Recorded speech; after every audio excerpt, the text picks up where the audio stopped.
Tonight, the New York Times is out with a brand new 4,000-plus word piece on President Trump and his relationship with Deutsche Bank, which is one of the most interesting mysteries of the Trump scandal era. This new piece from David Enrich is based on interviews with more than 20 current and former Deutsche Bank executives and board members.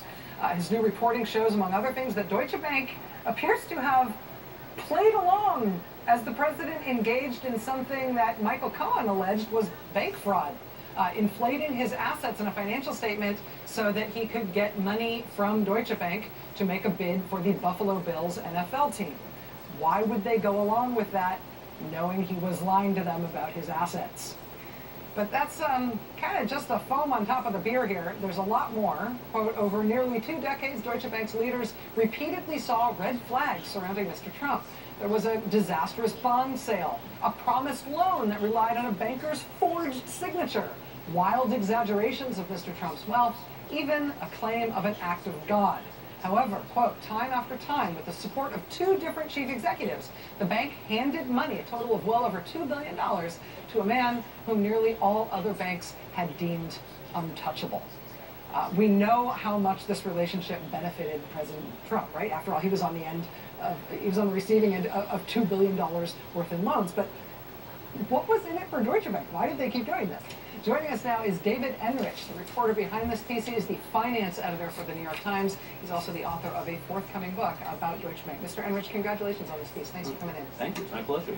It's a lot to summarize because there's a lot of detail here. Can you tell me what people should take as the sort of big picture? Is it something other than that why are they doing this question that I just I think the why are they doing it question is exactly the right one. And I think the fact that all these other banks just refused to touch him, but the Deutsche Bank was eager to embrace him, in fact, that's exactly the right question to be asking, because it speaks to a lot of other problems that Deutsche Bank is having, and it speaks to a lot of the reasons that Donald Trump is now in the crosshairs of investigators in Washington and up in New York. And I know you have done a lot of work on Deutsche Bank in general. I guess I know very little about banking. I don't think I could have pronounced Deutsche Bank, and I'm probably still mispronouncing it now.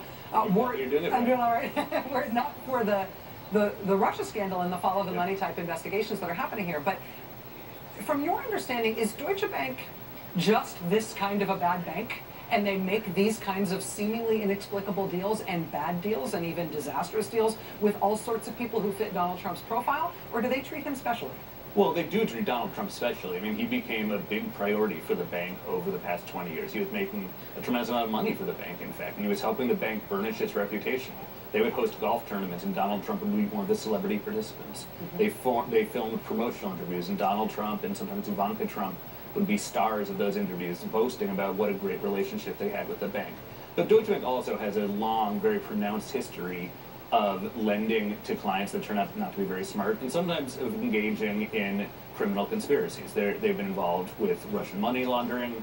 They've been involved in all sorts of market manipulation, and these are crimes. The bank has admitted to crimes, its employees have admitted to crimes. And so in that context, it's not every big scandal that comes along, Deutsche Bank seems to be right in the middle of it financially. And so it's not a huge surprise that when it comes to financing someone who is completely off limits for most of the mainstream banking industry and almost all of Wall Street, that here right in the middle of it is Deutsche Bank.